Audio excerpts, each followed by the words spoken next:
2019 elections లో మీ అందరి సహకారంతో, మన పవన్ కళ్యాణ్ గారి ఆశీర్వాదంతో నేను గతంలో పోటీ చేయడం జరిగింది.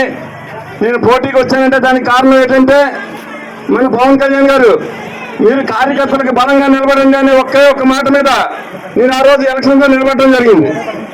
ముఖ్యంగా ఈరోజు నేను చెప్పాలనుకున్నది ఏంటంటే, మన పవన్ కళ్యాణ్ గారు కానీ, చంద్రబాబు నాయుడు గారు కానీ, బీజేపీ వారు కానీ ముగ్గురు కలిపి మనకి వాసంశెట్టి సుభాష్ గారిని మనకి ఇక్కడ రామచంద్రపురం నియోజకవర్గానికి అభ్యర్థి ఇవ్వడం అనేది నిజంగా చాలా మనకు అదృష్టమైన విషయం. ఎందుకంటే ఒక స్నేహశీలి, ఒక కుల మతాలకి అతీతంగా ప్రజలకు సేవ చేయాలనే ఆలోచనతో వచ్చిన వాసంశెట్టి సుభాష్ గారికి నిజంగా మనందరూ స్వాగతించాలి.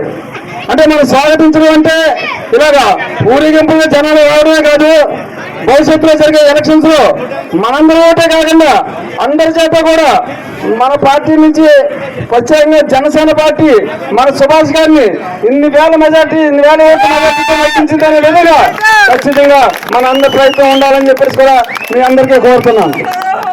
ఈ ఏర్పల్లి గ్రామంలో నేను పర్యటన చేసిన చాలాసార్లు నాకు తెలిసిన విషయాలు ఉన్నాడు సుభాష్ గారు.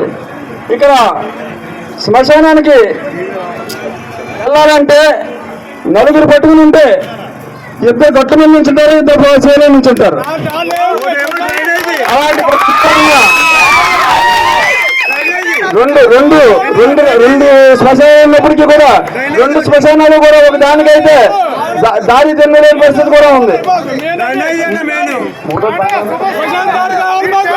మన ప్రభుత్వం వచ్చిన తర్వాత సుభాష్ గారి తరఫు నుంచి నేను హామీ ఇస్తున్నాను, మొట్టమొదటిగా మన గెలుపు జెండా ఎగిరిన వెంటనే మీ గ్రామానికి నేను వచ్చి వాటిని పరిశీలన చేసి ఖచ్చితంగా మీ అందరికీ ఉపయోగపడేలా చేస్తానని కూడా ఈ సందర్భంగా మీ అందరికీ కూడా అయితే ఎవరినైనా ఆదరించే నియోజకవర్గం రామచంద్రపురం నియోజకవర్గం.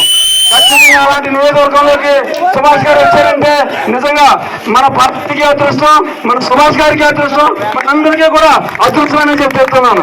దయచేసి మీరందరూ కూడా మరింత కష్టపడి 13వ తారీఖు వరకు మీరు ఇదే ఉత్సాహంతో కోరుకుంటూ జై జనసేన, జై పవన్ కళ్యాణ్ గారు.